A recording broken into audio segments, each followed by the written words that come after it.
আসসালামু আলাইকুম। আশা করি সবাই ভালো আছেন, সুস্থ আছেন। আজকে আপনাদের সাথে ছোট্ট একটা টিপস শেয়ার করব। সেটা হচ্ছে অঞ্জলি।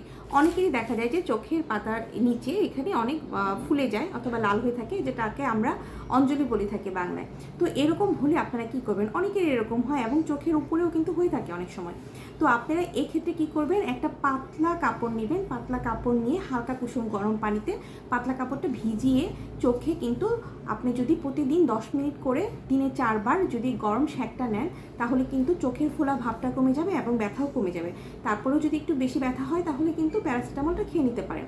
আর এছাড়া যদি দেখেন যে 2 থেকে 3 দিনেও এই গরম সেঁক নেওয়ার পরেও আপনার ভালো হচ্ছে না, এটা ছড়িয়ে যাচ্ছে, অনেক বেশি ফুলে যাচ্ছে বা লাল হয়ে যাচ্ছে, চোখে দেখতে কষ্ট হচ্ছে, সেক্ষেত্রে কিন্তু অবশ্যই ডাক্তারের পরামর্শ নিতে হবে।